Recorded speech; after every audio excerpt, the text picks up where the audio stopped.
नमस्कार। एडुसेट के इस सत्र में मैं स्मिता चतुर्वेदी आप सबका स्वागत करती हूं। जैसा कि आप जानते हैं, एडुसेट का यह सत्र एमए प्रथम वर्ष के पाठ्यक्रम MHD 6 पर आधारित है और इस सत्र में आज हम विशेष रूप से भक्ति काल पर चर्चा करेंगे। आज हमारे साथ चर्चा करने के लिए विशेषज्ञ के रूप में प्रोफेसर राम बख्श उपस्थित हैं। मैं राम बख्श जी का स्वागत करती हूं। जी, धन्यवाद। जैसा कि आप जानते हैं, हमारे एमए प्रथम वर्ष में हमने 4 पाठ्यक्रम आपको प्रस्तावित किए हैं, आपको दिए हैं और ये चारों अनिवार्य पाठ्यक्रम हैं, जिसमें आप पढ़ रहे हैं आधुनिक कविता का पाठ्यक्रम, हिंदी कहानी और उपन्यास का पाठ्यक्रम, नाटक और अन्य गद्य विधाओं का पाठ्यक्रम और साथ ही MHD 6 यानी हिंदी साहित्य के इतिहास का पाठ्यक्रम।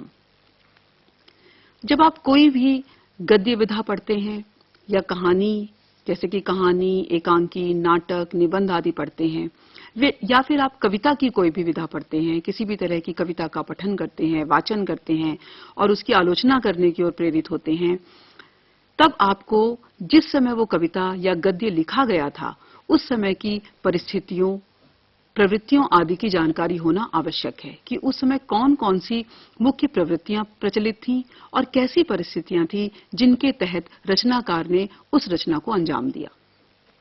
जैसे मान लीजिए हम आदिकाल की किसी कृति को पढ़ना चाहते हैं और जब तक हमें आदिकाल की परिस्थितियों के बारे में जानकारी नहीं होगी, उस समय के समाज के बारे में जानकारी नहीं होगी, उस समय की राजनीतिक व्यवस्था के बारे में जानकारी नहीं होगी, तब तक हम ये जान नहीं सकेंगे और पहचान भी नहीं सकेंगे कि किन परिस्थितियों में आकर उस साहित्य की रचना की गई, उस कृति की रचना की गई और उस कृति की उस विशेष परिस्थिति में, विशेष पृष्ठभूमि में क्या विशिष्टता है। इन्हीं सब बातों की जानकारी देने के लिए आपको हमने हिंदी साहित्य के इतिहास का पाठ्यक्रम पढ़ाया है और पढ़ा रहे हैं। हिंदी साहित्य के इतिहास के इस पाठ्यक्रम में हम आपको जहां हिंदी साहित्य के इतिहास, विकास की जानकारी दे रहे हैं, वहीं साथ साथ उस भाषा के बारे में भी आपको बता रहे हैं, उस भाषा के इतिहास और विकास के संबंध में भी आपको हम जानकारी दे रहे हैं, जिस भाषा में आप साहित्य का अध्ययन करते हैं, यानी हिंदी भाषा। क्योंकि जब तक आप हिंदी भाषा के विकास यात्रा से परिचित नहीं होंगे, तब तक आप उसके साहित्य से भी परिचित नहीं हो पाएंगे, साहित्य के इतिहास से, साहित्य की विकास यात्रा से परिचित नहीं हो सकेंगे, उसको जान नहीं समझ सकेंगे, समझ नहीं सकेंगे। हिंदी साहित्य के इतिहास के इस पाठ्यक्रम में हमने आदिकाल से लेकर आधुनिक काल तक की विशिष्ट प्रवृत्तियों, परिस्थितियों, विचारधाराओं, कवियों, उनकी प्रमुख रचनाओं आदि की जानकारी तो आपको दी ही है। साथ ही हमने हिंदी गद्य के अंतर्गत हिंदी उपन्यास, कहानी, नाटक, निबंध और अन्य गद्य विधाओं के इतिहास और विकास की जानकारी भी आपको दी है, ताकि आप ये जान सकें कि प्रेमचंद युग में जिस तरह की कहानी लिखी जा रही थी या जिस तरह का उपन्यास लिखा जा रहा था, वैसा ही उपन्यास स्वतंत्रता के बाद क्यों नहीं लिखा गया, कैसे विषय परिवर्तन हुए और किस तरह के नए विषयों की ओर लेखक प्रवर्तित होता चला गया। आज हम इस सत्र में विशेष रूप से भक्ति काल के संदर्भ में चर्चा करेंगे। इससे पहले के एक सत्र में हम आपसे आदिकाल के संदर्भ में विशेष रूप से चर्चा कर चुके हैं और आज हम भक्ति काल के कुछ विशिष्ट बिंदुओं पर हम आपसे चर्चा करेंगे और उन्हें इस सत्र में हम उठाएंगे। राम बख्श जी का स्वागत करते हुए मैं 2-3 प्रश्न उनसे अपने छात्रों की तरफ से जानना चाहूंगी जी। कि जब भक्ति काल के संदर्भ में बात की जाती है, तो आचार्य रामचंद्र शुक्ल ने भक्ति काल के उदय की व्याख्या ये कहकर की है कि मुस्लिम आक्रमणकारियों से पराजित और अपने पौरुष से हताश जाति का भगवान की शक्ति और करुणा की ओर ले जाना ही इस साहित्य को बनाने का एक मुख्य कारण है। और जबकि दूसरी तरफ हम ये देखते हैं कि द्विवेदी जी ये कहते हैं कि इस्लाम अगर न भी आया होता तो इस साहित्य का 12 आना वही होता जैसा कि है। तो भक्ति काल के उदय के संबंध में जो अलग अलग तरह के विचार हैं, इनके संदर्भ में आपका क्या कहना है और आप क्या मानते हैं इसके उदय के कारणों के संदर्भ में, इसके बारे में आप हमारे छात्रों को कुछ बताइए। देखिए, अगर हम भक्ति काल को इतिहास के संदर्भ में देखें तो एक बात जैसे ग्रियर्सन ने कही थी, बहुत महत्वपूर्ण, उन्होंने कहा कि एकदम से बिजली की कूंद की तरह से अचानक एक हमारे इतिहास में एक साहित्य प्रकट हुआ और उसके कारण से हम जो है उस पूरे काल को काल के अंदर आई हुई प्रतिभा के कारण नहीं खोज पा रहे हैं। अगर आप देखें, हम आदि काल से रीति काल के बीच की अगर हम तुलना करें तो आदि काल का कवि राज दरबार में रहता था और रीति काल का कवि भी राज दरबार में रहता था। बीच का ये समय भक्ति काल का आया जब राज दरबार में रहने वाले लोग कविता नहीं लिख पाए। कविता लिखने वाले लोग गांव में, कस्बों में, ढाणियों में काम करने वाले मजदूर वो बन गए। तो एक तरह से पहली जो महत्वपूर्ण बात इस संदर्भ में जानने की है कि जनता के बीच से, और वो भी अधिकतर अपढ़ जनता के बीच से साहित्य सृजन का काम शुरू हुआ और वो पहली बार हुआ और वो भक्ति काल में हुआ। और जिसके कारण हमारा जो भक्ति काल है उसको हम एक तरह का लोक साहित्य भी कहते हैं, क्योंकि वो लोक में उसी तरह याद है, स्मृति के अंतर्गत है। लोग आज भी जो भारतीय जनता है, अनपढ़ किसान है, वो सूरदास के भजन और कबीर और मीरा और इनके भजन गाते हैं, सुनते हैं और उनको याद है, उनके कवियों के बारे में पता है। जबकि हमें अब आज के छायावादी कवियों के बारे में भी सिर्फ शिक्षित विद्यार्थियों को पता है। तो एक महत्वपूर्ण बात जो भक्ति काल के संदर्भ में जो महत्वपूर्ण है और जो उदय के कारण की दृष्टि से भी महत्वपूर्ण है कि सामान्य जनता साहित्य और कला के क्षेत्र में सक्रिय हुई। अब चूंकि अगर आप राजनीतिक रूप से अगर आप देखें तो इस्लाम का ये एक संयोग है, एक परिस्थिति बनी जिसके अंदर इस्लाम ने हमारे देश पर आक्रमण किया और आक्रमण से विजय प्राप्त की और इस्लाम का साम्राज्य बहुत दिनों तक रहा और जब तक रहा भक्ति काल के समय में सारे समय में था। तो एक दूर से देखने पर शुक्ल जी को लगा और एक तरह से एक राजनीतिक पीड़ा, क्योंकि उस समय चाहे जिसका भी शासन होता जनता को तो दर्द ही होना था, सामंतवाद का जमाना था।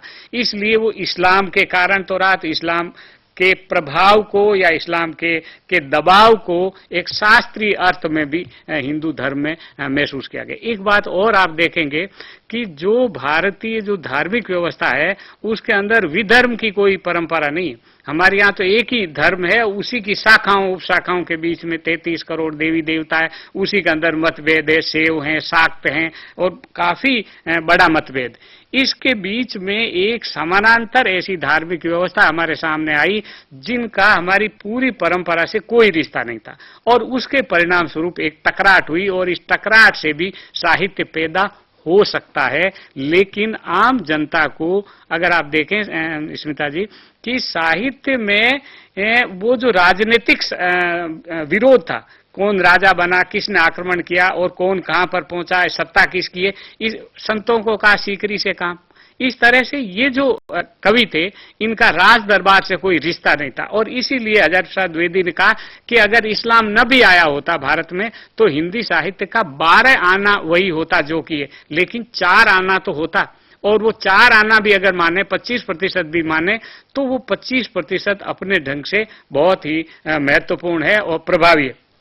क्योंकि कबीर दास के बहुत सारे जो पद हैं वो इस्लाम धर्म के अनुयायियों को संबोधित है, वो होते ही नहीं। और इसी तरह से सूफियों का साहित्य नहीं होता। अगर आप बाकी चीजें न भी माने तो हिंदी साहित्य की जो 2 प्रमुख धाराएं हैं, इन दोनों प्रमुख धाराओं पर इस्लाम का प्रभाव और कहना चाहिए कि इस्लाम के उस प्रभाव की अभिव्यक्ति हुई है और इसे कबीर ने दर्ज किया है और अपनी बात कहते समय। एक बात अगर आप देखेंगे कि ये भक्ति माना जाता है, भक्ति द्राविड़ उपजी लाए रामानंद प्रकट किया कबीर ने सप्तदीप नवखंड, ये दक्षिण से भक्ति आई और एक परंपरा आई। अब इस भक्ति का अगर आप एक मोटी परिभाषा के अंतर्गत आप देखें तो ईश्वर का विषय ज्ञान, माने ईश्वर का ज्ञान ही सच्चा ज्ञान है, क्योंकि ईश्वर ही सत्य है और इसका ज्ञान खाली दर्शन का विषय नहीं है वरन इसका कविता का विषय। और जो ही कोई चीज कविता का विषय बनती है त्यों ही उसके साथ में हमारा जो रिश्ता है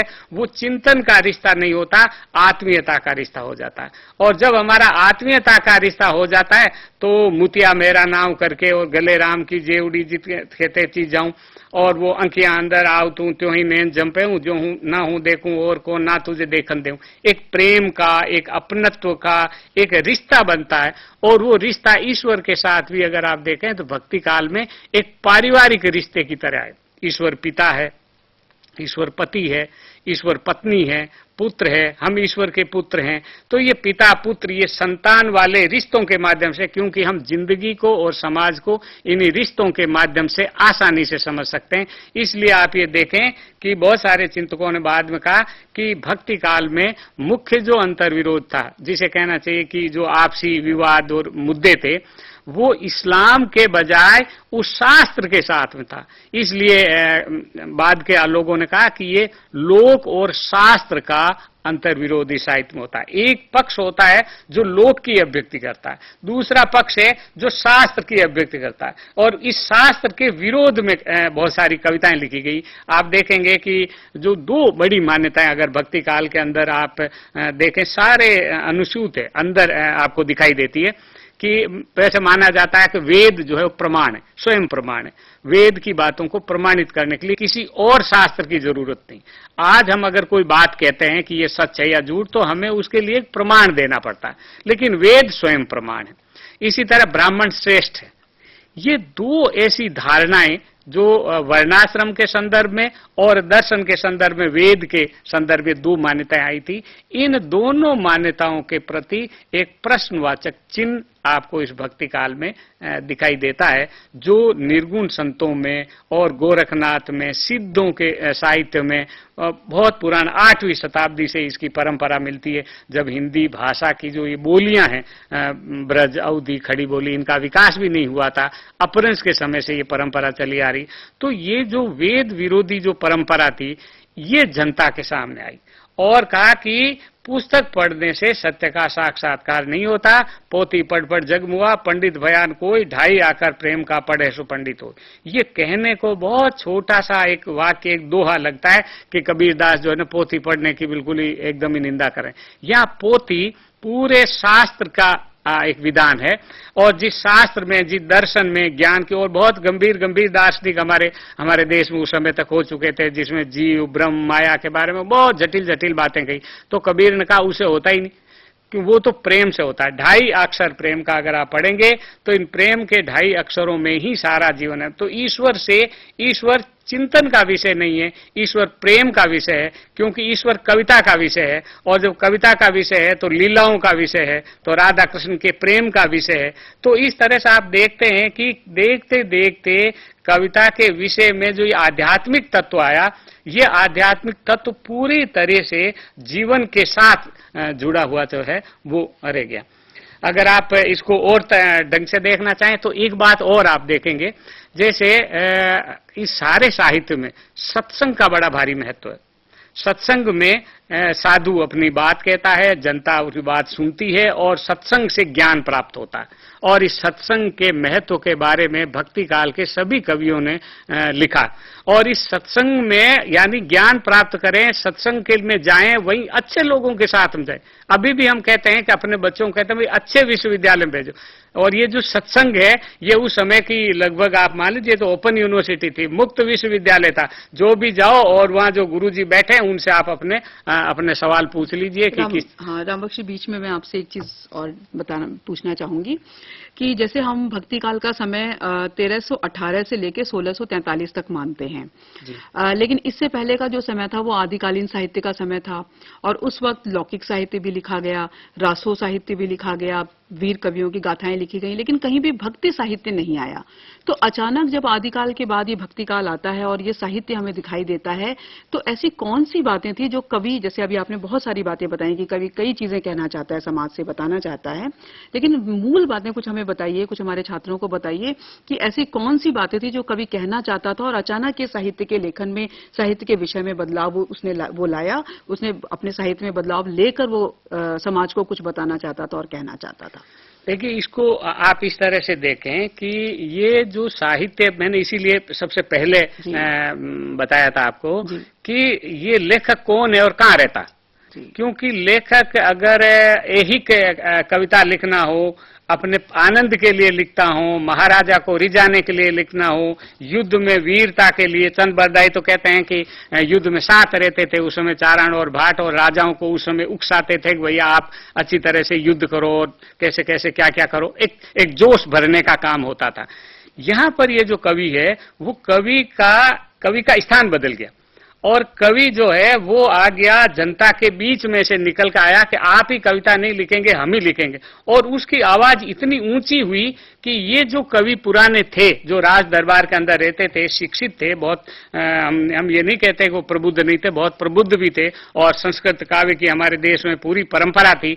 इस सारी परंपरा को छोड़ करके संस्कृत कूप जल कबीरा भाषा बहता नीर, इस बहता नीर की जो कविताएं वो लिखी। माने एक अनुभव के स्तर पर जो पहली बात जो हुई वो ये है कि कवि बदल गए। जिस जगह पर कवि रहते थे उन्होंने अपनी जगह बदल दी। जब जगह बदली तो उनकी आवश्यकता भी बदली। आवश्यकता ये बदली कि हम सत्य को जानना चाहते हैं, सत्य ईश्वर है, तो ईश्वर क्या है, तो ईश्वर का स्वरूप क्या है, उसके बारे में जो दर्शन का विषय था। और जाहिर है कि अगर आपके श्रोता, अगर आपके सहृदय, जिनको आपको अपनी कविता सुनानी है, सत्संग के द्वारा अपनी जो बात कहनी है, उनको अगर दार्शनिक चीजें समझ में नहीं आती है तो आपको उन्हें लौकिक अनुभवों की, उनके अपने जीवन की बातें आपको बताना पड़ेगी। फूटा कुंभ जल जल ही समाना, जैसे घड़ा है और पानी के अंदर भरा हुआ है तो वो फूट जाता है तो वापस पानी के अंदर मिल जाता है। अब ये जो उपमाएं हैं, ये जो रूपक कवि जो इस्तेमाल करता है वो अपने श्रोताओं को ध्यान में रख करके करता है कि कौन सुनने वाले और कौन बोलने वाले। बोलने वालों का भी अपना एक अनुभव है, सुनने वालों का भी एक अपना अनुभव है, और उनको ध्यान में रखते हुए कवियों ने अपनी स्थिति बदली। फिर तीसरी जो बात हुई, जिसको मैं फिर पहले कहा था उसको वापस रिपीट करता हूं, कि वो ये कहते हैं कि ईश्वर और ज्ञान संबंधी जो सारी चर्चा है, ये सारी चर्चा दार्शनिक उहापोह की चर्चा नहीं है, ये हमारे साहित्य का विषय है। ये जो बड़ा काम इन कवियों ने किया, हो सकता है कि इन्होंने जानबूझकर नहीं किया, वो अनजाने हो गया। कई बार समाज में, देश में, दुनिया में जो बड़े बड़े काम होते हैं वो अपने आप ही हो जाते हैं और उसकी कोई योजना नहीं होती। अगर आप योजना बना के सोचे कि नहीं हमको तो जो है इन शास्त्रियों पंडितों को इसको अलग करके बिठा करके और तब साहित्य लिखना, तो मुझे नहीं लगता कि वो सफल हो सकते हैं, क्योंकि योजना, हर इतिहास उस योजना को जुटलाने का इतिहास है। अंग्रेजों ने योजना बनाई थी अनंत काल तक हम भारत पे शासन करेंगे, लेकिन वो उनकी योजना फेल हो गई, असफल हो गई। और गांधी जी ने कैसे कैसे करके हमारे देश में स्वाधीनता आंदोलन के दौरान हम जीत गए, उस समय लगता नहीं था।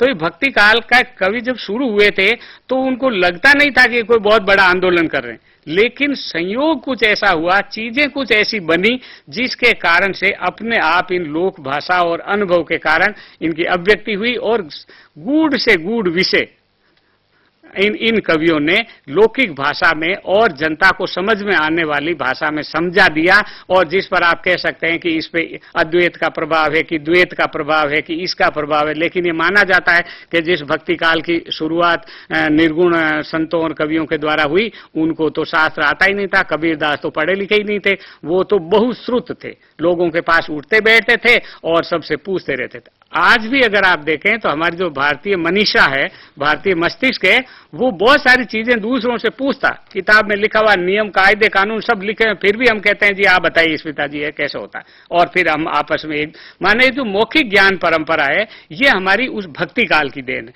और ये जो मौखिक ज्ञान परंपरा है, ये उस सत्संग का महत्व। भैया अलग अलग किसको उपदेश देते फिरे, ढोल मजीरा ये गीत संगीत सब लेकर के आ जाओ, सब गांव के लोग शाम को बैठेंगे और उसी के अंदर जो प्रवचन होगा। इसलिए गुरु का बहुत अधिक महत्व है, पुस्तक से भी ज्यादा गुरु का महत्व, क्योंकि वही सभी प्रकार का ज्ञान देता है। और वो सत्संग के लिए तो मीरा ने बहुत लड़ाई की थी, कहा मैं तो सत्संग में जाऊंगी, घर वालों ने कहा सत्संग में आप क्यों जाते हो।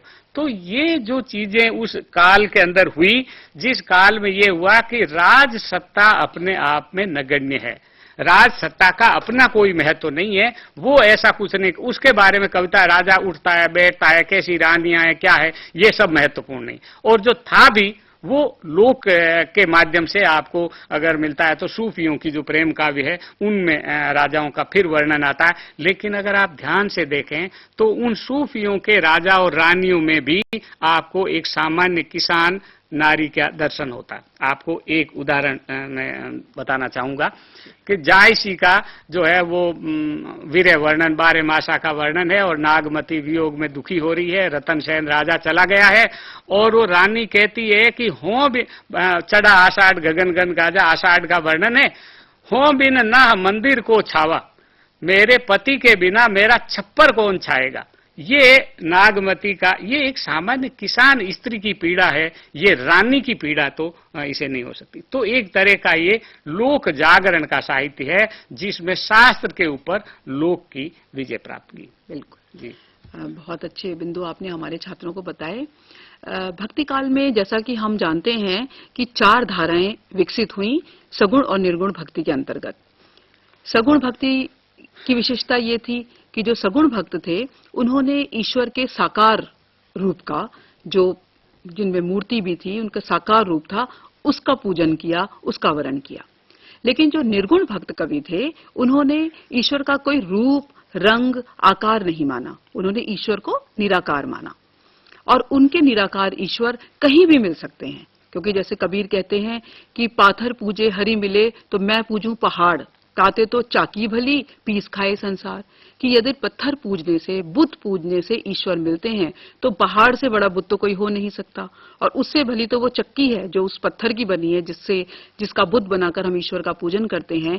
तो उसकी तो चक्की का पिसा हुआ तो संसार खाता है और जीता है, तो उसको क्यों न मैं पूजन करूं।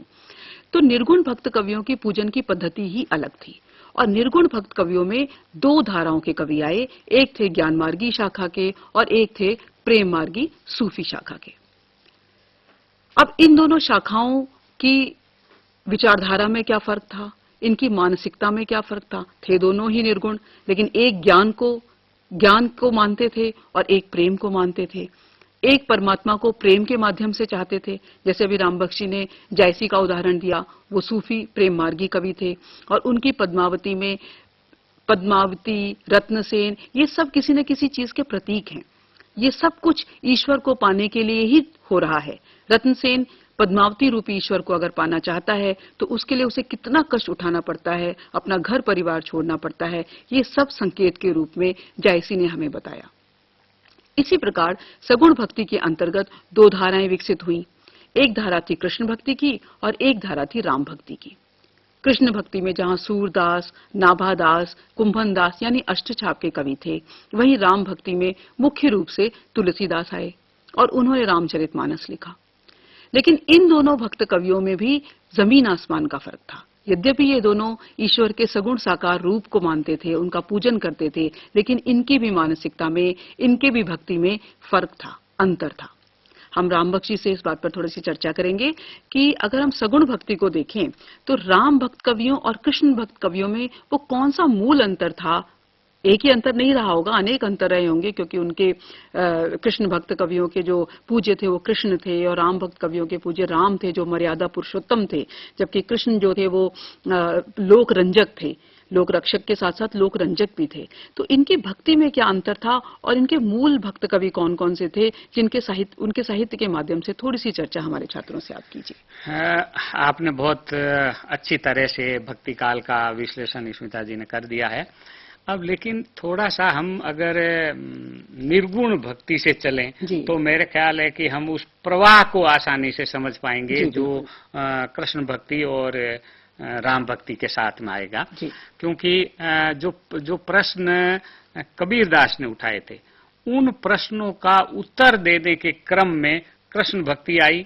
उन्हीं प्रश्नों का अंतिम उत्तर जिसे कहना चाहिए वो रामचरितमानस में तुलसीदास ने दिया। और उसके बाद अगर आप देखते हैं कि ऐसा नहीं लगता कि सब बहुत मतलब इतिहास कोई बहुत योजनाबद्ध तरीके से उस समय विकसित नहीं हो रहा था, सहज रूप से इतिहास विकसित हो रहा था, सहज रूप से एक खास प्रकार के कवि आ रहे थे। इसलिए जो निर्गुण भक्त वाले आप देखेंगे इतिहास के, जब भक्ति काल का हम इतिहास पढ़ते हैं तो सबसे पहले हम निर्गुण भक्त कवियों को पढ़ते हैं, और कबीर को, रेदास को, दादू को, पीपा को, नानक को, इनको पढ़ते हैं। और ये सब अगर मैं आचार्य हजारी प्रसाद द्विवेदी का शब्द काम में लूं तो नीची समझी जाने वाली जात, समझी जाने वाली पर हजारी प्रसाद द्विवेदी का वो जोर था। कोई सवर्ण कवि उसमें नहीं थे। और उन्होंने ईश्वर के बारे में, भक्ति के बारे में जो प्रश्न उठाए थे, उन प्रश्नों का जवाब आपको सगुण भक्ति में मिलता है। जब तुलसीदास कहते हैं कि अगुण ही सगुण ही नहीं कुछ भेगा, ये निर्गुण और सगुण में कोई भेद नहीं है, आप दोनों का ही आराधना कर सकते हैं। लेकिन निर्गुणियों ने क्यों कहा होगा, इसको थोड़ा सा बता के फिर अपन आपके जो उस मूल प्रश्न है उसकी तरफ आएंगे। दरअसल जो पूरा जो संघर्ष था निर्गुण भक्ति का या भक्ति काल का जो आंतरिक विरोध था, वो था समाज से जुड़ा हुआ, वर्ण व्यवस्था से जुड़ा हुआ। वो ब्राह्मण श्रेष्ठता के विरोध में निर्गुण संतों ने बहुत सारे छंद और कविताएं लिखी और दो चीजें उन्होंने उसकी दार्शनिक व्याख्या की। एक तो यह है कि इस वर्णाश्रम व्यवस्था के अनुसार ही ईश्वर के मंदिर बनते हैं, तो मंदिर का पुजारी होता है, पुजारी श्रेष्ठ होता है और उसका जो सारा चिंतन है वो एक दार्शनिक धार्मिक ग्रंथ में लिखा हुआ होता है, जिसको हमारे ये छोटी जातियों के लोग तो समझ नहीं पा रहे थे कबीर के समय। तब उन्होंने ये कहा कि हमको इसकी जरूरत ही नहीं, हमको मंदिर नहीं चाहिए, हमको पूजा उपासना नहीं चाहिए, हमको ईश्वर का रूप ही नहीं चाहिए, हमको तुम्हारे इस जो ये सिस्टम बना रखा है, जो मंदिर की व्यवस्था बना रखी है, इस मंदिर की व्यवस्था से हम बाहर हैं। क्योंकि वैसे भी मंदिर प्रवेश को लेकर के मध्यकाल में भी कोई न कोई समस्या तो रही होगी, क्योंकि ये तो आजादी के बाद में हुआ, मंदिर के दरवाजे सबके लिए खुले। अन्यथा वेद जो है सब लोग नहीं पढ़ सकते थे, शास्त्र का सब लोग अध्ययन नहीं कर सकते थे। तो एक कहीं ना कहीं से अंदर बैठा हुआ भैया मुझको तो जानना, तो कहा तुमको अगर ईश्वर के बारे में जानना है तो तुमको किताब पढ़ने की जरूरत नहीं, तुम तो प्रेम करो ईश्वर से। और ईश्वर कहाँ रहता है, मैं तो जहाँ ईश्वर रहता है वहां जाऊंगा, उस मंदिर में जाऊंगा, उस प्रतिष्ठान पे जाऊंगा, उस व्यक्ति के पास में जाऊंगा जो व्यक्ति मुझे ईश्वर से मिला दे। तब कबीर ने एक अवधारणा दी और वो अवधारणा दार्शनिक थी, और वो ये है कि ईश्वर तो निर्गुण और निराकार होता है और ईश्वर तुम्हारे अंदर रहता है। तुम अपने अंदर वाले, तुम्हारे अंदर ही गुरु है, वही मन जई चेला मत जई गुरु। तुम अपने अंदर की ईश्वर की आराधना करो, तुमको बाहर किसी प्रकार से कुछ भी जाने की जरूरत नहीं है, तुम स्वयं ही बहुत कुछ हो। इसलिए तुम स्वयं अपने मन को साफ रखो, नैतिक आचरण करो, पवित्र रखो, जीव दया रखो।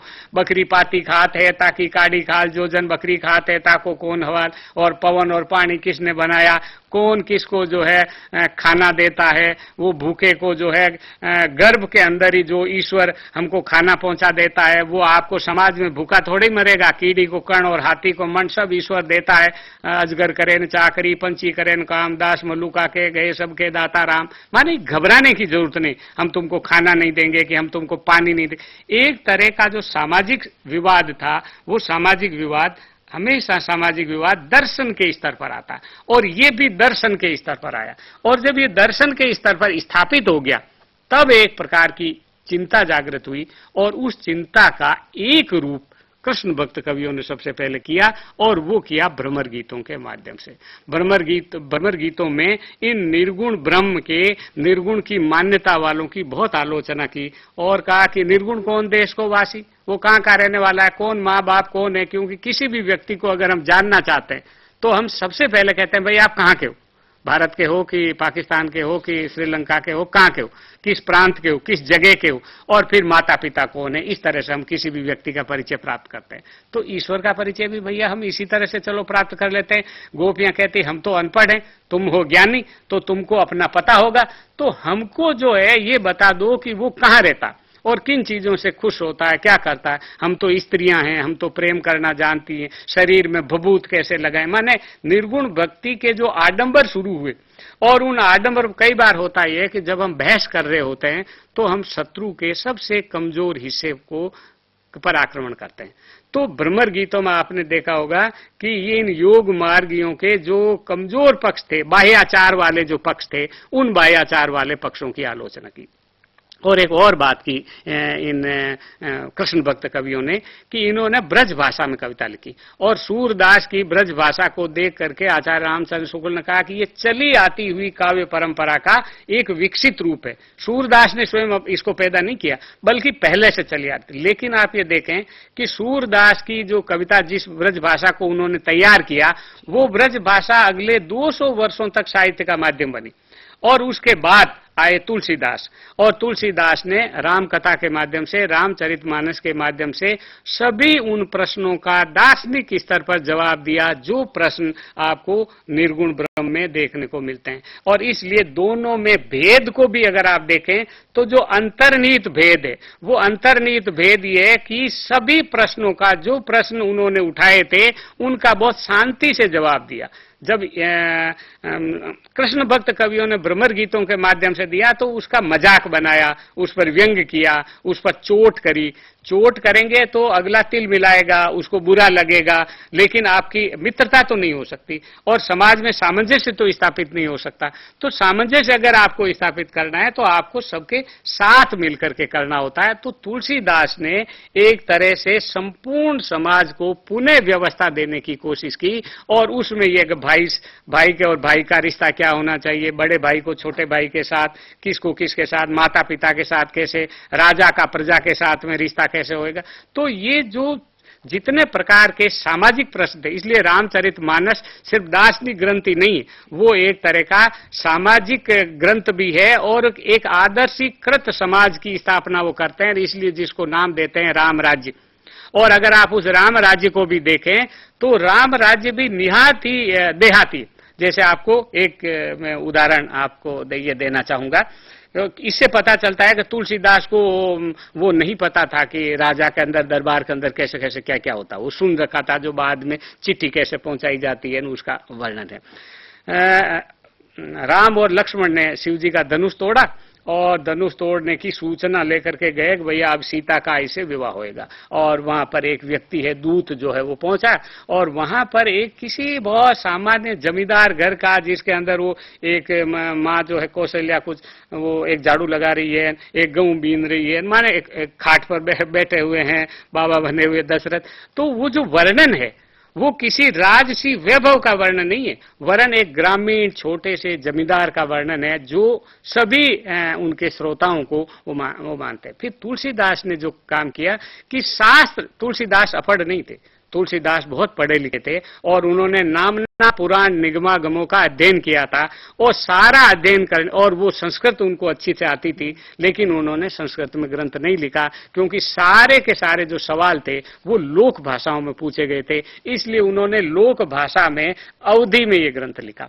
और आपको जान के ताजुब होगा कि जो इतना श्रेष्ठ ग्रंथ लिखा कि उसके बाद में किसी ने कोई ग्रंथ, किसी का कोई इतना महत्वपूर्ण ग्रंथ आया ही नहीं।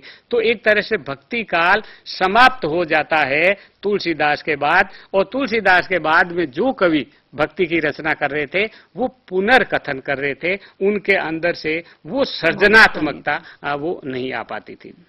ये अगर हम इस लाइट में, इस प्रक्रिया में इसको देखें तो हमको मुझको लगता है कि हम भक्ति काल को इस ढंग से समझ सकते हैं। एक धारा और है जिसके बारे में बात करूंगा, फिर हम अगला मुद्दा जो आप उठाएंगी उस पर बात करेंगे कि ये जो सूफी संत है, ये सूफियों का साहित्य एकाएक कैसे हमारे देश में आ गया। और भक्ति काल के समय में एक चीज और भक्ति काल के में बहुत महत्वपूर्ण है कि और जो आपने कृष्ण भक्ति का कहा, इस कृष्ण भक्ति की ही विशेषता है कि इसमें स्त्रियां भी है और मुसलमान भी है। रसकान मुसलमान थे और उन्होंने कृष्ण भक्ति की कविता लिखी, मीरा ने स्त्री मीरा और उन्होंने उसकी कविता लिखी। तो ये एक तरह से सर्व समाज को स्वीकृति का ना एक शास्त्र इन्होंने इस कृष्ण भक्ति के अंदर आया। ये जो सूफियों का साहित्य है, ये इस्लाम का जो दार्शनिक स्तर था, उस दार्शनिक स्तर में एक प्रकार की कट्टरता थी और इस्लाम में भी ये माना जाता था कि विधर्मियों का हमारे यहाँ रहना ही नहीं, जहाँ इस्लाम रहेगा और इस्लाम के अलावा तो किसी को ही नहीं रहना चाहिए उस राज्य में। लेकिन जब भारत में मुस्लिम साम्राज्य की स्थापना हुई और जब यहाँ के शासकों ने ये तय किया कि यही हमारा देश है और हमको यहीं पर ही रहना, उस समय उन्होंने यहाँ की जनता के बारे में भी विचार किया कि यहाँ के लोग कैसे हैं जिन पर हमको शासन करना। तो उन्होंने एक चीज तो ये की कि इनके ऊपर हम धार्मिक अत्याचार नहीं कर सकते, ये अपना जो धर्म मानते हैं वो हम मानते रहें और हम हमारा धर्म, हमारी मान्यताएं हम इन पर ला देंगे नहीं। और इसके लिए इन्होंने, ये जो सूफी है, ये प्रेम का संदेश लेकर के आए और एक काम इन्होंने किया कि जो हिंदू घरों में जो लोक कथाएं प्रचलित थी, उन लोक कथाओं को मसनवी शैली के माध्यम से अपने जो इस्लाम के भी मान्यताएं थी उसके आधार पर उन्होंने पुनर्रचित किया, ताकि उस प्रेम का संदेश दोनों के पास में जाए। और इसलिए वो तर्क नहीं करते। अगर आप जो कबीर की जो कविता है, वो कबीर जब आक्रमण कर रहा होता है तब कबीर के मन में आता है सामने वाले को बिल्कुल नष्ट कर दे। जो तू तुरक तुरक नहीं जाया, आन मार्ग ते काहे ना आया, तो एकदम एक धमकाने वाला सा स्वर मिलता। लेकिन जब जायसी वर्णन कर रहे होते हैं तो जायसी झगड़ा नहीं करते, तर्क नहीं करते, एक ओजस्विता भी है। मैंने कबीर का कोई नकारात्मक पक्ष नहीं, नकारात्मक के साथ एक बड़ी चीज भी कि कबीर का व्यक्तित्व इतना ओजस्वी है, इतना बड़ा है कि उन्होंने उस समय में वो बातें कह दी जिनको हम आज नहीं कह सकते आसानी से, और इतना हमारा विकास हो चुका तब भी। तो एक कबीर में जो दबंगता है, या इसी तरह मीरा के अंदर भी जो था कि वो कहा कि मैं तो जो है वो ज्ञान प्राप्त करने के लिए जाऊंगी और मैं तो विचार विमर्श करूंगी, और मैं तो पुरुष और स्त्री में क्या होता है और सब तो एक ही है, सभी तो स्त्रियां ही हैं, पुरुष तो सिर्फ एक कृष्ण है, बाकी कौन सा पुरुष पैदा हो गया। तो आपके मन में ये स्त्री भाव आया ही क्यों कि मैं स्त्री हूं, क्योंकि आप भी तो स्त्री हो। तो ये स्त्री पुरुष का भेद, माने ये सारे के सारे जो विवाद, जो सामाजिक विवाद थे, उन सामाजिक विवादों को बहुत सामंजस्यपूर्ण तरीके से कैसे सुलझा जाए, ताकि भारत में ये जो मुस्लिम साम्राज्य है ये राजनीतिक रूप से तो एक स्थायित्व हो, लेकिन साहित्य में एक नई सृजनशीलता और एक नई भाषा और एक नई कला विकसित की। और ये साहित्य हमको अवधि में मिलता है, और इस अवधि में ही दोहा चौपाई की जो रामचरितमानस जिसे हम कहते हैं, उससे पहले जायसी ने इसी अवधि में, इसी दोहा चौपाई में, हालांकि उसमें संख्या कम ज्यादा थी, उसमें इन्होंने इसका वर्णन किया, और एक तरह से एक नए ढंग का साहित्य हमारे सामने आता है जो सूफियों ने लिखा। तो ये सूफियों का प्रेम का संदेश और ये राम भक्ति और ये चारों भक्ति की परंपरा के साथ हम इन कवियों को देखते हैं। बहुत बहुत धन्यवाद आपका राम बख्शी। मुझे आशा है कि आप लोगों ने जो भी राम बख्शी ने चर्चा आपसे की है, वो आपको, जब आप सूरदास का अध्ययन करेंगे, उनकी कविताओं का अध्ययन MHD 1 में करेंगे, या मीरा की कविताओं का अध्ययन करेंगे, रामचरितमानस का अध्ययन करेंगे, और साथ ही भक्तिकालीन अन्य कवियों की कविताओं का, उनके साहित्य का अध्ययन करेंगे, तो ये सारी बातें जब आप ध्यान में रखेंगे तो आपके सामने उस साहित्य की, उस कविता की, उस समय की विचारधारा की, मानसिकता की एक छवि प्रस्तुत होगी।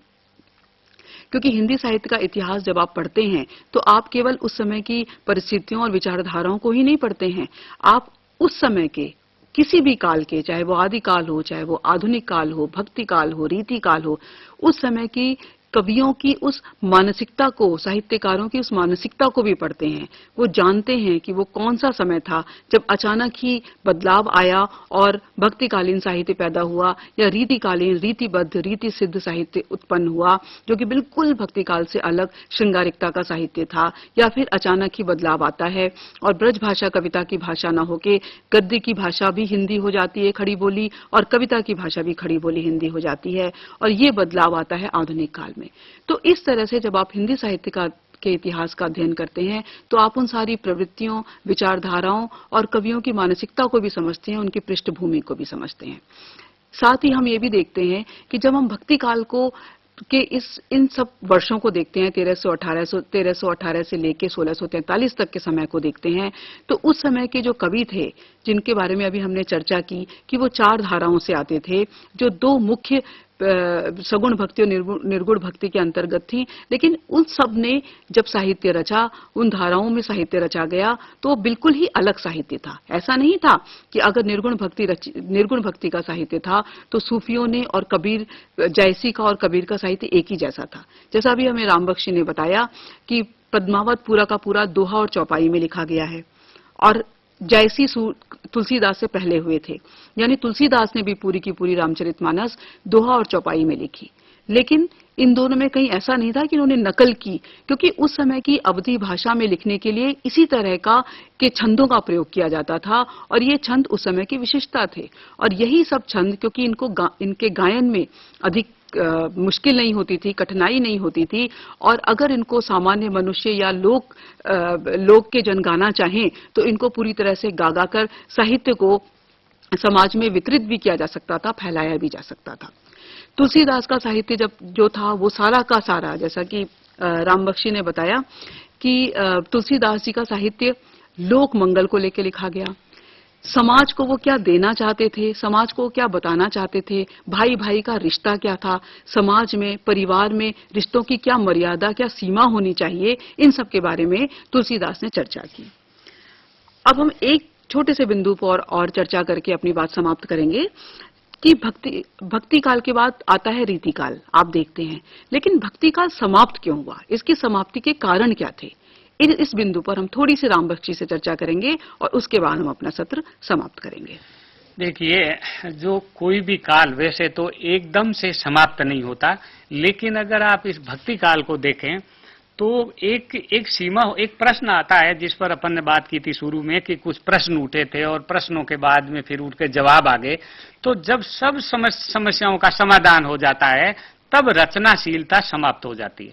जब आपको लगता है कि हमारी जिज्ञासाएं बची हुई है तब वो साहित्य रहता है। जैसे स्वाधीनता आंदोलन के जमाने में आप देखेंगे अंग्रेजों के विरोध में बहुत साहित्य लिखा गया था, लेकिन जब हमको देश आजाद हो गया तो उसके बाद में साहित्य लिखा जाना ही बंद हो गया। इसी तरह से भक्ति संबंधी जो नई बातें कहनी थी वो सारी बातें एक साथ आ गई। इसके अलावा जो बाकी जो कवि थे वो फिर उनका पुनर्कथन करने लगे और फिर वो जो कवि थे वो राज दरबार वाले कवि वापस आ गए। इसलिए वहां के लोग जो अपढ़ जनता के लिए तो पुराने कवि बने हुए थे और नए कवि जो आ रहे थे पुनर्कथन कर रहे थे, लेकिन साहित्य के अगले विकास में कवियों का निवास स्थान बदल गया था। और इस अर्थ में भी अगर आप देखें तो एक और अर्थ में भी ये बहुत महत्वपूर्ण है कि ये जो भक्ति आंदोलन है ये अखिल भारतीय आंदोलन था, जो भारत की सभी भाषाओं के अंदर था। बाद में जो है किसी में कोई था या किसी में कोई नहीं था, इस अर्थ में भी आप ले सकते हैं। बिल्कुल सही बात। और हम देखते हैं कि जो रीतिकालीन कविता थी उसमें भी कहीं भक्ति तो था, भक्ति एकदम से खत्म नहीं हुआ था, समाप्त नहीं हुआ था, बल्कि रीतिकाल में भी थोड़ा थोड़ा चल रहा था। मुझे आशा है कि मेरे छात्र उधर बैठकर हमको सुन रहे होंगे और अगर आपके मन में कोई प्रश्न है तो आप हमसे प्रश्न पूछ सकते हैं।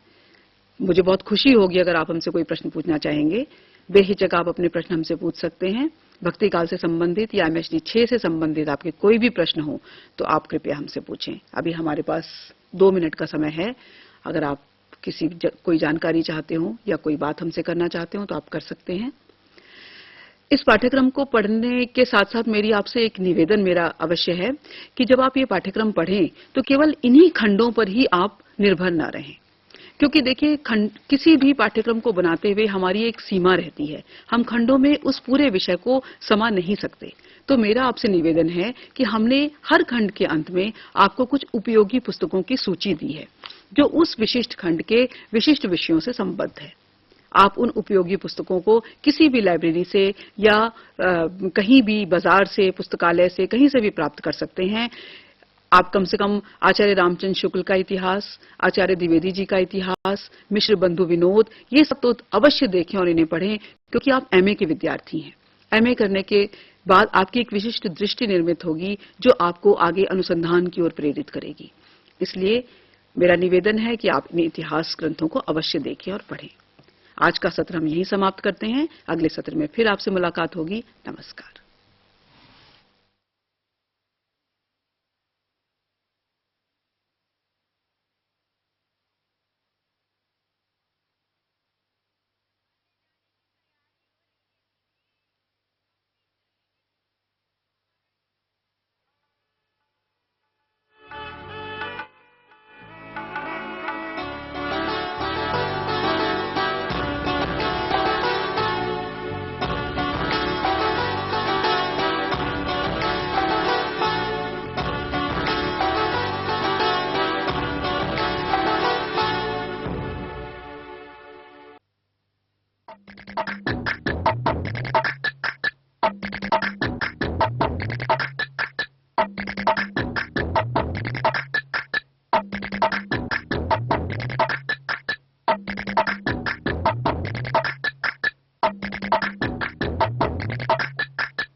wood, a cellular mass of singular potential.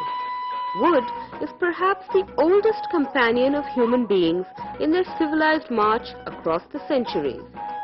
With furnishings, the wandering nomad turned into the land-entrenched husbandman of today. The nomad of the past, who was roaming from place to place for pasture, turned into the present farmer who no longer wanders. The shape or form of furniture has followed the footsteps of the ever-evolving man. Geometry, or the science of shapes, has thus underlined the world of furnishing greatly.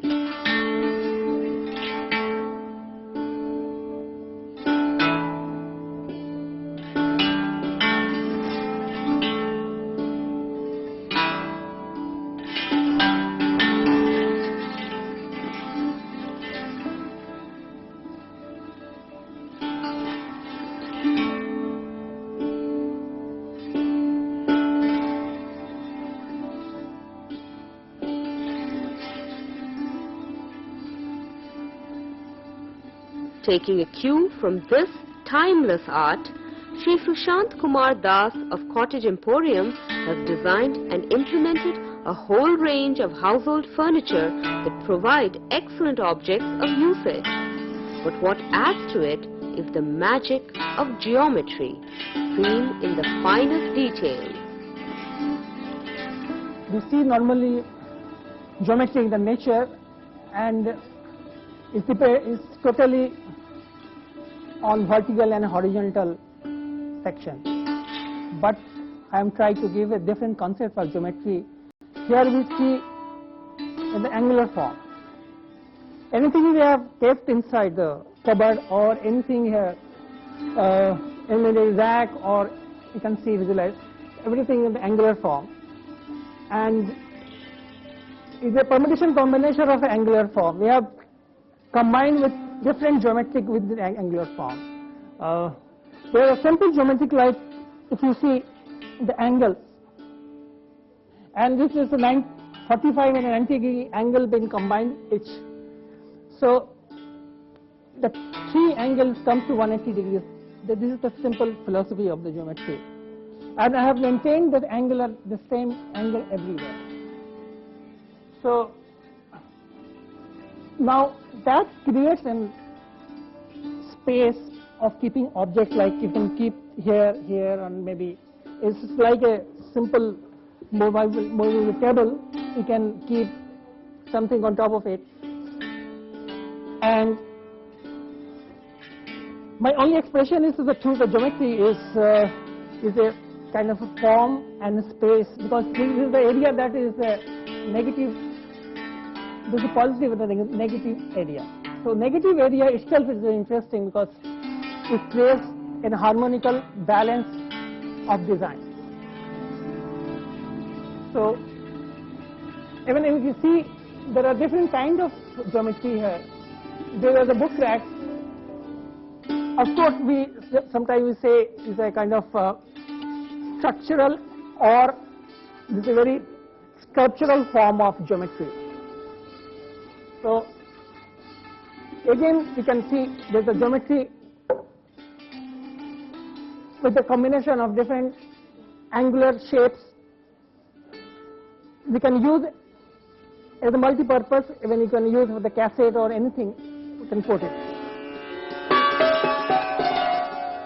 A blend of aesthetic and contemporary furniture was displayed at Cottage Emporium. Central Cottage Industries Corporation of India Limited, a Government of India undertaking, was showcasing a unique blend of traditional and contemporary furniture along with dress-ups from 15th to 26th December 2000. This was further symbolized by incorporating the aesthetic legacy of carved furniture pieces as well as furniture in modern geometric shape.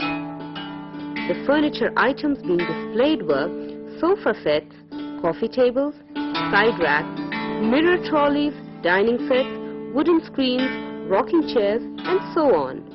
These utility items signify the reinvention of modernity by incorporating traditional resources. The designs range from contemporary patterns inspired from abstract geometric shapes to intricately crafted traditional furniture. The wood used is predominantly teak and shisham.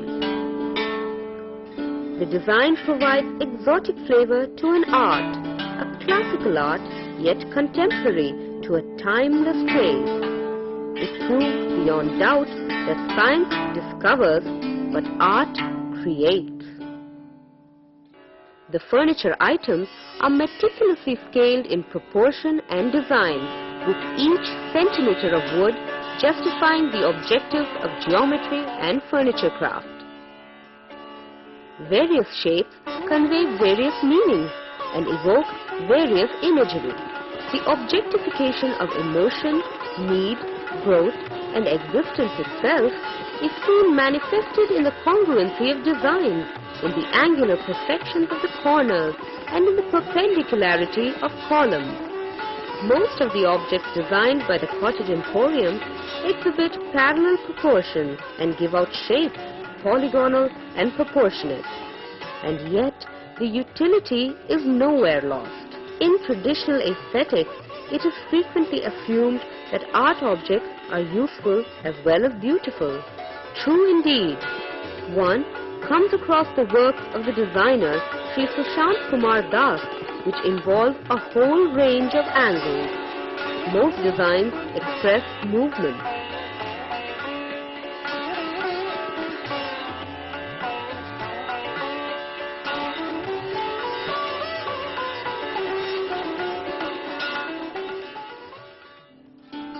My definition of geometry is not the geometry that we see, but in the different angle. Now, there's a very simple geometry I have explained. Now, it has their own philosophical aspect also. If you see Buddhism or Tantrism, there is a different kind of geometry you can see. Each and every form, it depicts their own significance of geometry. Whereas the color or the form, it combines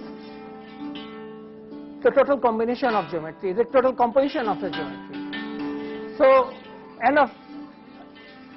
everything, when you see the Buddhist monks and their colors and the form of the stupas and the temples, it has their own geometrical significance. I have also combined the geometry with the carving. You can see some of the carving here. This is a very strong vertical and horizontal geometry with a combination of thin carved geometry. Yes, we can see where in the Persian and Iran there's a kind of geometry. So the geometry regional wise has their own significance. All the geometry, it has own importance, and that geometry inspired me to start with this whole concept of exhibition.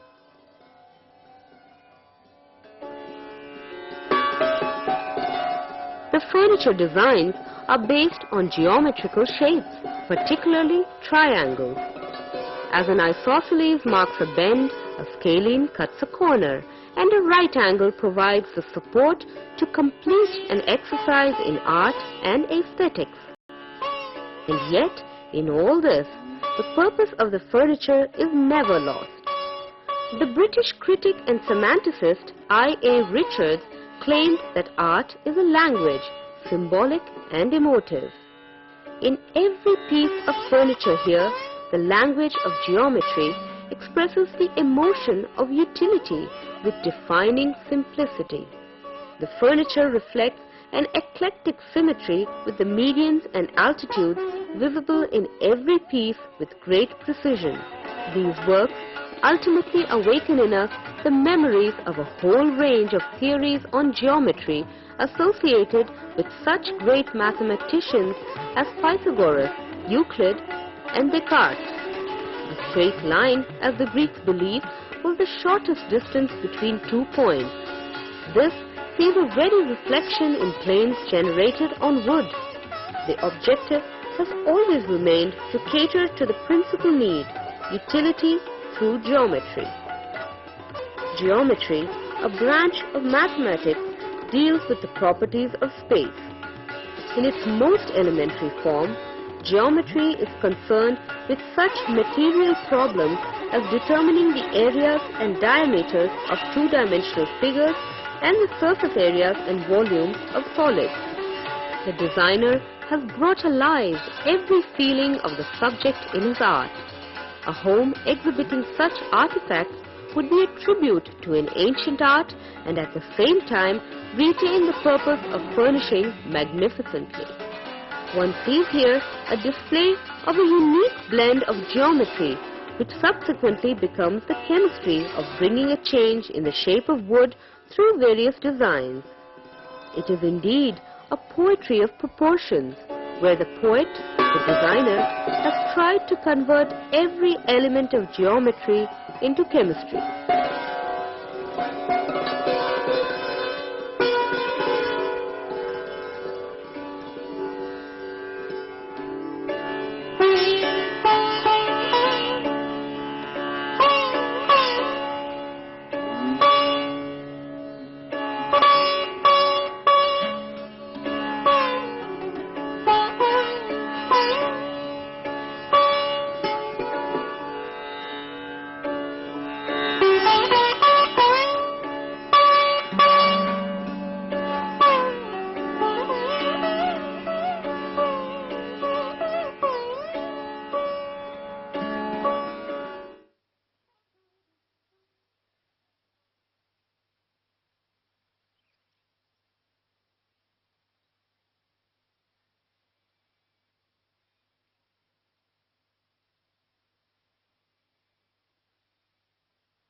Hello and welcome students of literature.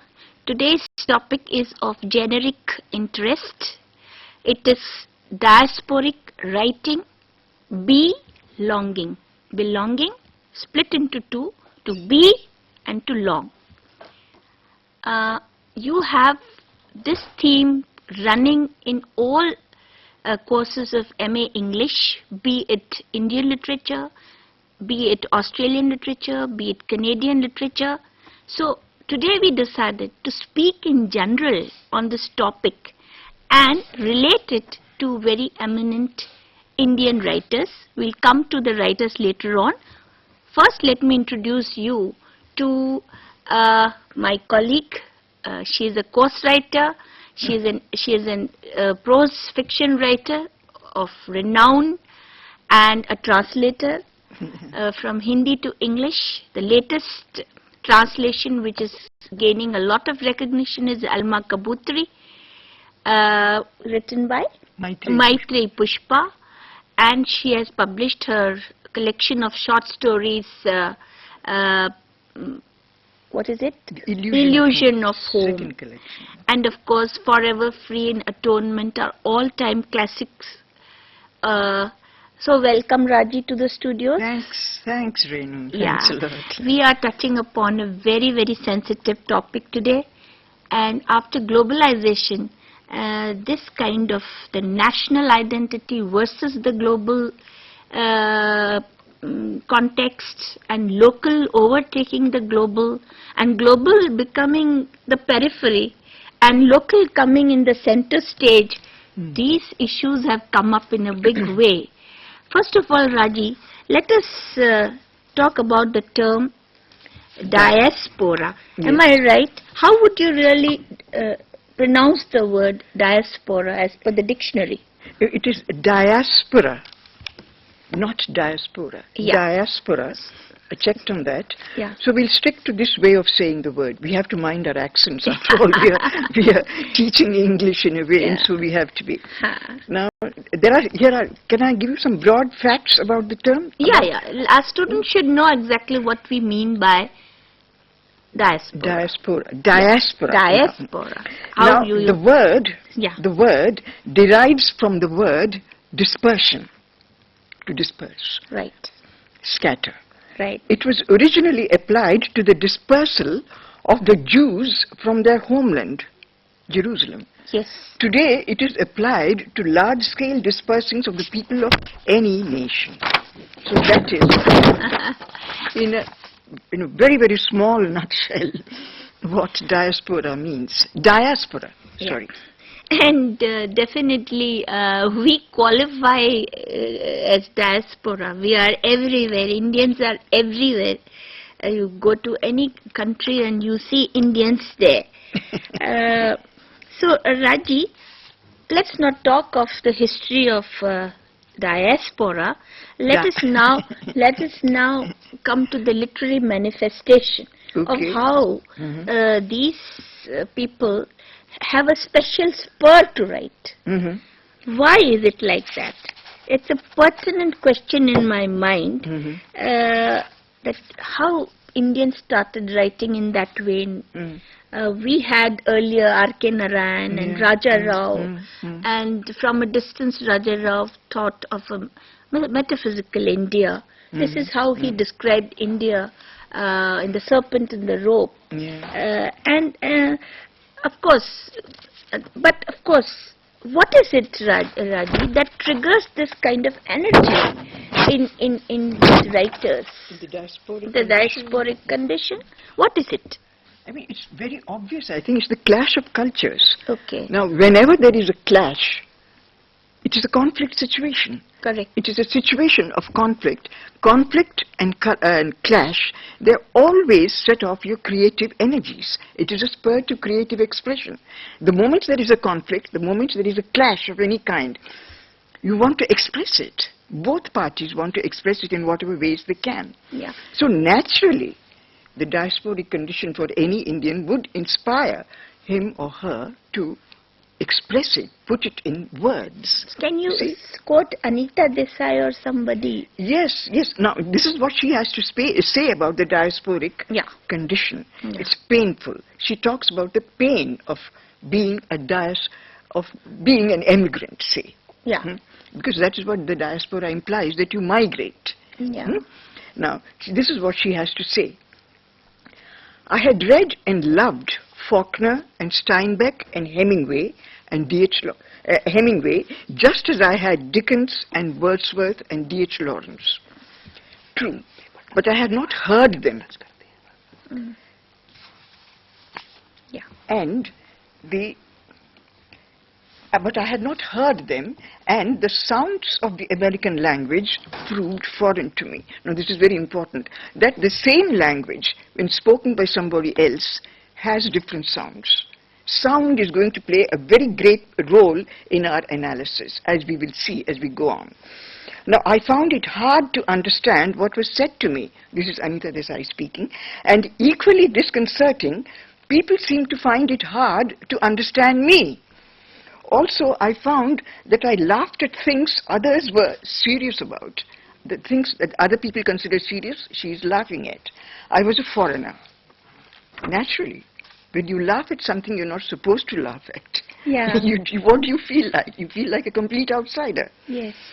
I observed other foreigners of a younger generation brought up not on literature, but on the current currency of movies and pop music, who on arrival jumped in feet first, laughing with confidence, fully baptized first-generation Americans. But I was too old, my joints too stiff, my jaw too stubborn. I prowled the streets, looking through big picture windows at lighted interiors. A glass pane separated us. I found myself trying to lip read, puzzled. Every few months I returned to India, dressed in soft cotton clothes, know what everyone was saying or leaving unsaid or thinking. So she has to come back to India just to get the sound of her own voice back. For our students, I would also like to read from a poem of A.K. Ramanujan. It's called Self-Portrait. Okay. And you know, whenever I think of this kind of writing, I think of Ramanujan.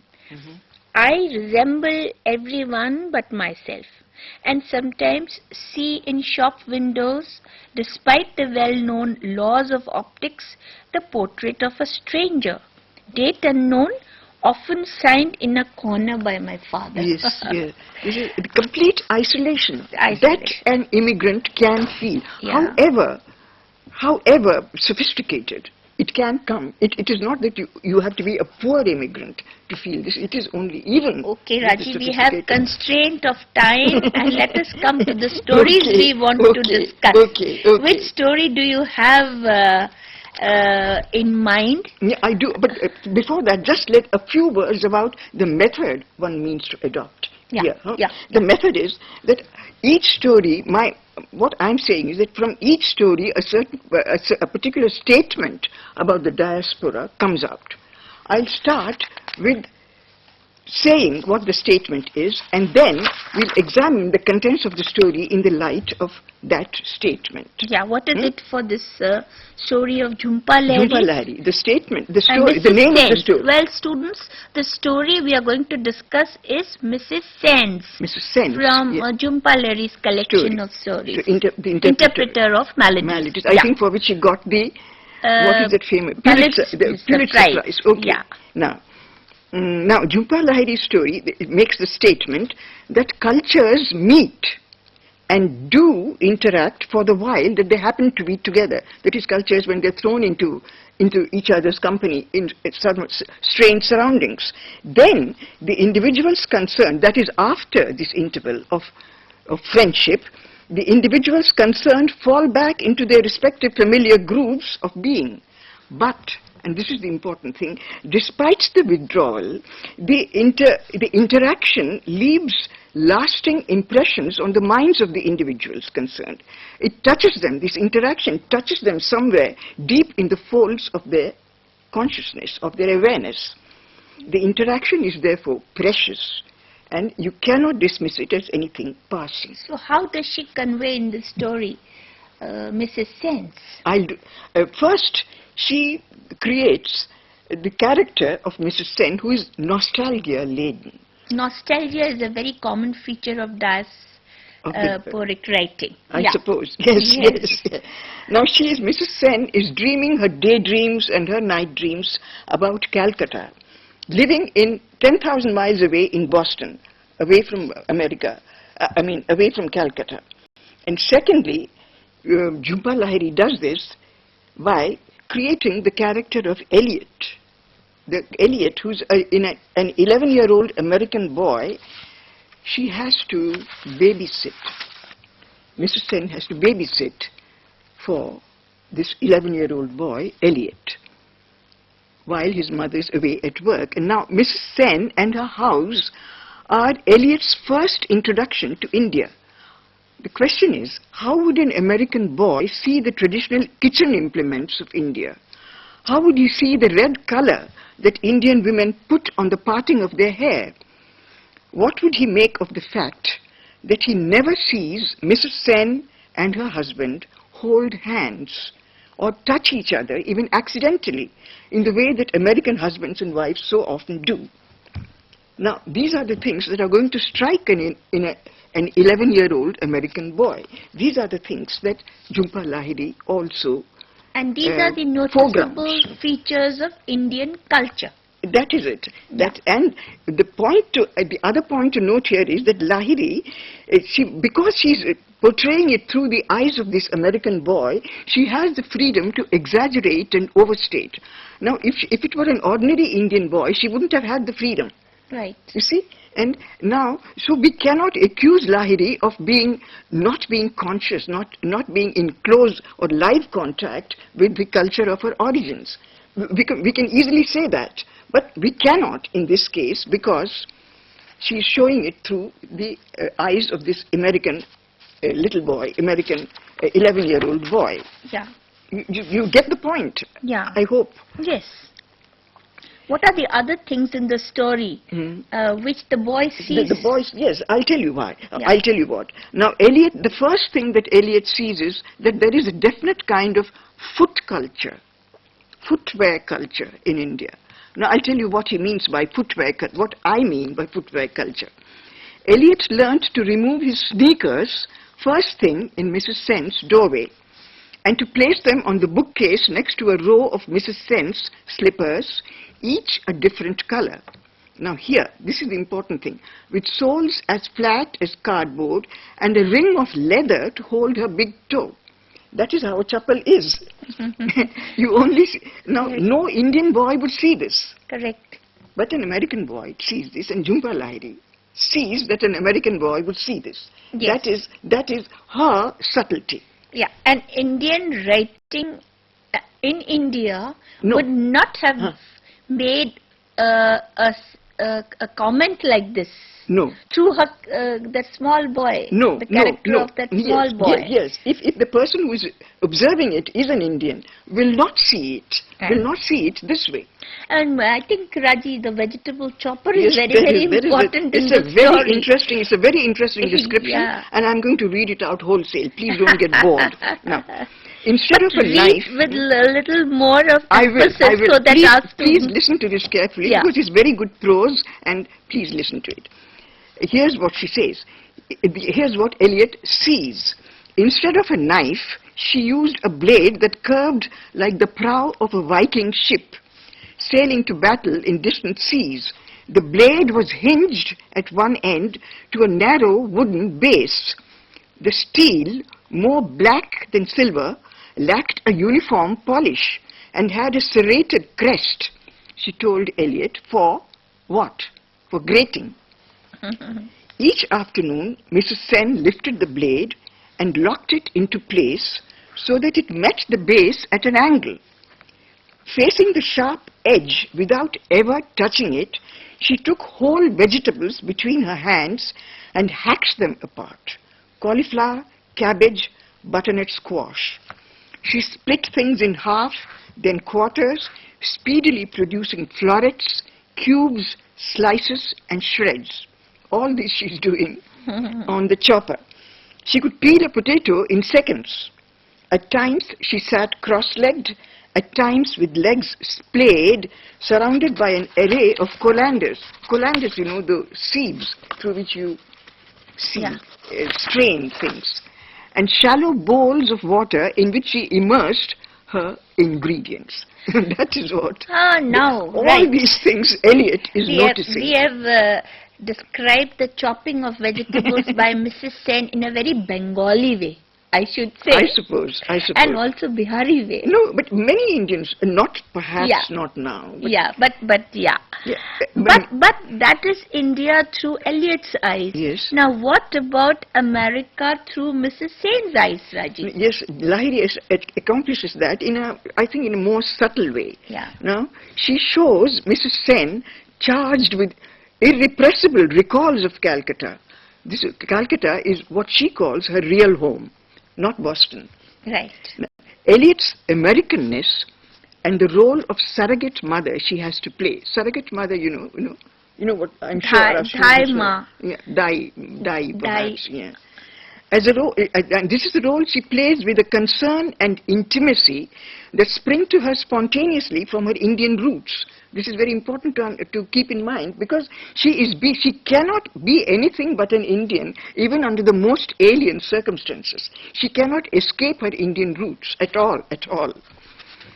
Now, it put her in an even more nostalgic, confidential frame of mind, and she breaks out abruptly, frequently, into descriptions of everyday life in Calcutta in the middle of her housekeeping duties here in Boston in her impersonal and standard American kitchen. Now here is one such scene. She's dressing a chicken for the coming meal.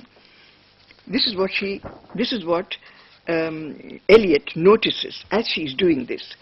As the bones cracked apart over the blades, her golden bangles jostled, her forearms glowed, and she exhaled audibly through her nose.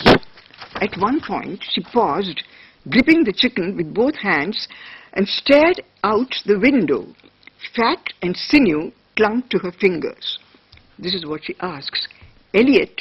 Now these are the dialogues. This is the dialogue. It's very interesting. Yeah. Eliot, if I began to scream right now at the top of my lungs, would someone come? Mrs. Sen, what's wrong? Nothing. I'm only asking if someone would come. Eliot shrugged. Maybe. This is now Mrs. Sen is answering. This is very important. At home, that is all you have to do. Not everybody has a telephone. But just raise your voice a bit, or express joy or grief of any kind, and the whole neighborhood and half of another has come to share the news, help with the arrangements. Yeah. This is really interesting. I think so.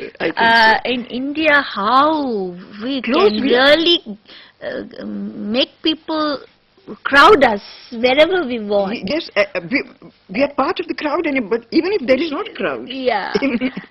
I read a story, Bus Ride by R.K. Narayan, where the behavior of Indians, my God, how they can really scream at the top of voices for nothing. So here, this lady, Mrs. Sen? this probably asking the boy, but because there is nothing there, even if you shout well. Yes, and she is oppressed by the silence. Yes. You see, that is something that you have to keep in mind, how oppressive it is for Mrs. Sen. Now I'll read out one more scene. Yeah. Whenever there is a wedding in the family or a large This is celebration... Mrs. Sen Mrs. speaking Sen, to Eliot. Eliot, yes. Okay. She's telling Eliot Yeah. another scene. In addition, now this is after what she's told Eliot about how people behave at home. That how nearby they are, how close they are. She just has to raise her voice and they come in asking what is the matter, Okay. wanting to help. Now here's another. Whenever there is a wedding in the family or a large celebration of any kind, my mother sends out word in the evening for all the neighborhood women to bring blades just like this one. This one, that is a chopper. Chopper. And then they sit in an enormous circle on the roof of our house, laughing and gossiping and slicing 50 kilos of vegetables through the night. it is impossible to fall asleep those nights listening to their chatter. Here, in this place where Mr. Sen has brought me, I cannot sometimes sleep in so much silence. You see, the quality of silence that changes. Here, mostly people long for silence so that they can fall asleep. Noise is distracting. And I think But here- in India, noise is welcome. Yeah, no, but even normally, even in India, people would want the noise to be put off so that they can sleep. But Yeah. here, in Mrs. Sen's case, Yes. she finds the silence just too much. Yeah. The silence too much. She wants noise. Raji, when I'm driving, I'm really surprised why people are blonking the horns the way they do.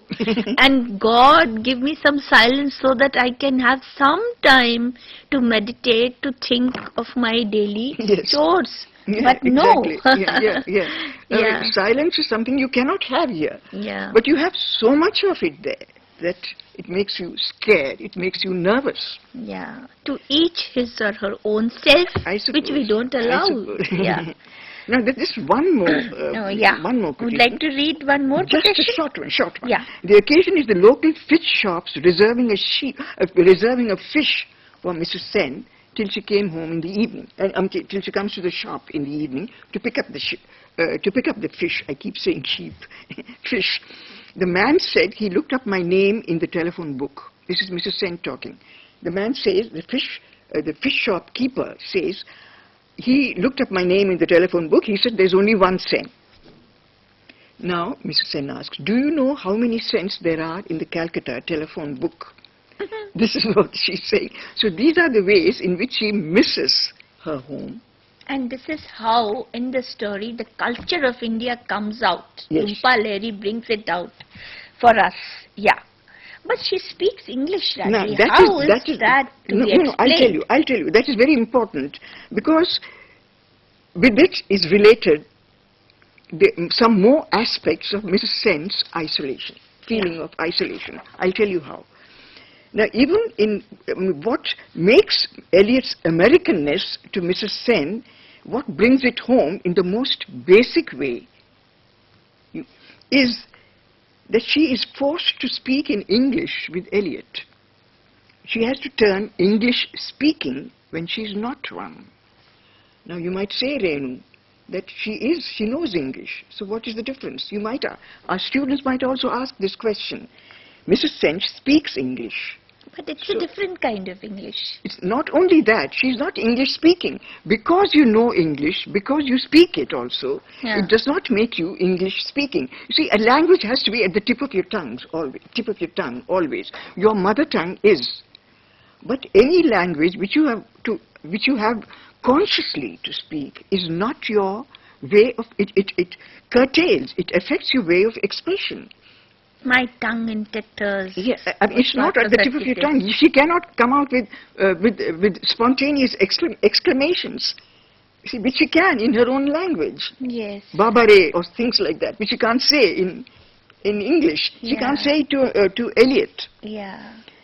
So it doesn't make her English speaking. Now there's a vast difference between knowing English and having the ability to speak it and making it your sole medium of expression.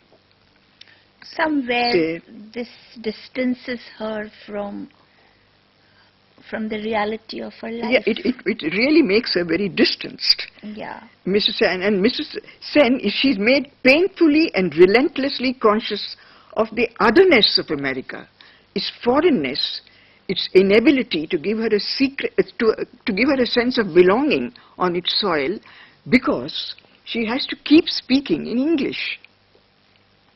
I hope that point is grasped by the students. Do you think it is, Renu? I think so. They understand. They understand the problems of English as a second language.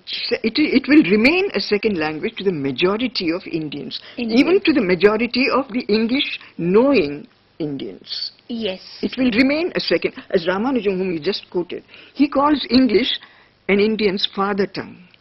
You are not a mother tongue. It's not your mother tongue, it is your father tongue. Yeah. So what is it that gives her some stability there? Is it her relationship with Elliot? It is Elliot. Now it is because Elliot is helping bridge the distance that Mrs. Sen feels with her surroundings and herself. Between herself and her surroundings. Elliot is helping her bridge the distance. Now how? In what way? In what way is Elliot bridging her distance? It's very interesting. He's rousing her mothering instincts. You see, that are given more spontaneous and more forceful expression in Mrs. Sen's culture than in his. Exactly. So Mrs. Sen is more herself because she's able to mother, to act the mother to Elliot. To act the mother is again a culturally given, a very cultural, a very Indian given, cultural trait. what should I say, trait? Or It is. It's not an instinct, but a trait. And then it becomes an instinct. Yeah. Because it is such a, so Because ingrained. your mind is conditioned to it, so it becomes an instinct. Yes. And now Elliot is conscious of this difference. He sees it. See, this is how India is brought home to Elliot. You see, one of the ways. Yeah. He sees the difference. Now, it's very different from the way his mother behaves with him. Yes. Now, that's very interesting. His mother behaves how? You mean how? Elliot's mother. Okay. Elliot's mother. This description is also very interesting. I think this is for you to understand, please read the story by Jhumpa Lahiri, Mrs. Sen's. You see how an American woman behaves with her son and talks with her son. No, this is what Elliot sees. Yeah. These are her habits seen through Elliot's eyes. The first thing she did, that is when she came back home, was pour herself a glass of wine and eat bread and cheese, sometimes so much of it that she wasn't hungry for the pizza they normally ordered for dinner. She sat at the table as he ate, drinking more wine and asking how his day was. Now she's asking in a desultory way. But eventually she went to the deck to smoke a cigarette, leaving Elliot to wrap up the leftovers. Now, I think that's a very stark description. Can you ever imagine an Indian mother behaving like that? No. Can you imagine an Indian mother sitting at table with her son and drinking And eating cheese, while watching and then leaving the table, smoking and letting the child clean the table. And making conversation in a bored voice. She's really bored. So don't you think that this is a study of different cultures? Cultural study has become so important. The cultures are seen through the other culture, the other person's eyes. And again I repeat, no Indian writer in India would write about a mother like this, even if she were doing it like that. I don't know. I don't think an Indian child has this experience. No. I think it's really generally alien. even it's the most educated career women, even they wouldn't behave like this. They wouldn't. This is. I mean, we are not saying that this is right or wrong. No. It's a question of culture. Yeah. And then this is how it is affecting Elliot. Yeah. That is the important point to remember. That Elliot is beginning to judge, to observe his own culture through Mrs. Sen's eyes. That is very important. The cultural interaction, in how many ways it acts. Now, this kind of interaction between two cultures, between Elliot and her, Mrs. Sen, do you think that this rapport is again is temporary and gets will fade out, whatever? Yeah, that is what Lahiri says. That is a statement that cultures come together for a time, and then they fall apart. They withdraw. The individuals concerned withdraw into their familiar grooves. This is what we said in the statement. Now, quickly let us come to that incident of accident of Mrs. Sen. Yes. Yeah, and then we wind up the story. Okay. Now, what you see, the whole thing, the rapport comes to an end. Not the rapport, perhaps, but the visits of Elliot to Mrs. Sen come to an end. How? Because Mrs. Sen is driving a car and she loses control over it. She has an accident. She hits a telephone pole. She does not have a license when the policeman asks, And she's let off only after Mr. Sen comes over and fills up forms. There's a lot of bureaucratic formalities to go through, just as I suppose they happen here also, but they happen there. But when they happen on a foreign soil, it's all very much more terrifying, I suppose. Yes. Elliot's visits stop. Both his mother and Mr. Sen decide that it is the best thing to do under the circumstances. That is, you see, this is perhaps, it is not very clear why Elliot's visits should stop. Because Mrs. Sen has an accident. They stop because the cultural differences have already been perceived. Elliot's mother can also see that Mrs. Sen is different. Although she does not say she's bad, although she's an undesirable influence, but she sees the difference. And when you're conscious of the difference, it leaves you uneasy, doesn't it? When you're very conscious of a difference. It is always there, and it's going to make you uneasy. And whenever there is anything untoward happening, like this accident, your instinct would be to get back to base. Wouldn't that be a very human thing to do? Yes, obviously. Yeah. So they decide, and Mr. Sen, of course, has always been, he also sees it like Mrs. Sen does, Elliot's mother does, that it is best for the visits to stop. Yeah. So for no fault of hers. No fault of hers. The curtain is closed. It's just dropped between her and Elliot. And then look, the arrangements that are made for Elliot. Elliot's mother confesses to him one day when they drive back home that she is relieved. That means all the time she was feeling uneasy, and this accident comes in as a good excuse for her to stop sending Elliot. Now from then on, this is what Elliot is supposed to do. From then on, his mother gave him a key which he wore on a string round his neck. He was to call the neighborhood in case of an emergency and to let himself into the house after he came back from school. Right. Now Mrs. Sen breaks down crying. It is a setback for her, you see. It is a setback for all the rapport and all the friendship that she's developing with America through the intermediacy of Elliot. Now she will recover. Yeah. We can be sure that she's going to recover. She will go back to her state of chronic melancholia and homesickness, but she will have Elliot somewhere in the recesses of her memory always. This is very important. So also Elliot will have. Elliot, of course, will. In his mind. Yes, he will have her in his mind always. But now, shall I explain how one comes to the conclusion that Elliot will have her in his mind always? Why not? Why not? See, certainly he will get used to not going to her, but someday something or the other in the things around him will keep bringing her back to him, some vital essence of her. Now, here are the lines, I think, which will make this clear. The first day, just as he was taking off his coat, the phone rang. This is Elliot at home, come back home from school, and he's doing exactly what his mother has told him to do. It was his mother calling from her office. "You're a big boy now, Elliot," she told him. "You okay?" Elliot looked out the kitchen window and grey waves receding from the shore and said that he was fine.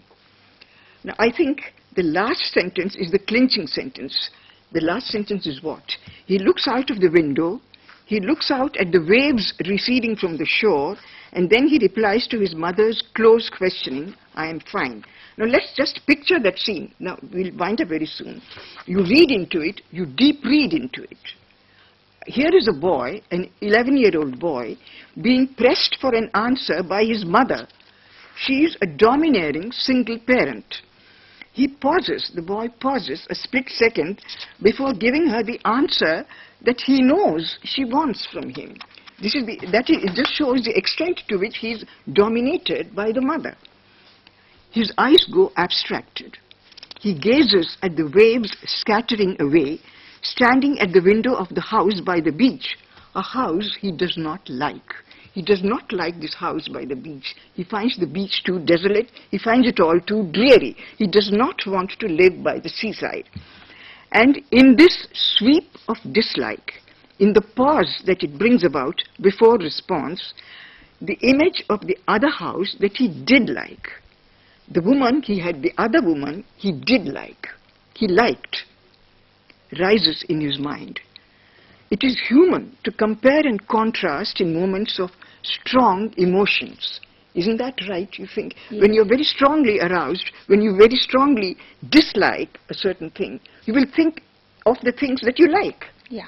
Raji, then do we come back to the original statement we made about, before we discuss the story, that the experiences, diasporic experiences, have deposits of pleasure as they have deposits of pain? I think so. And that's where we began. Yes, yes.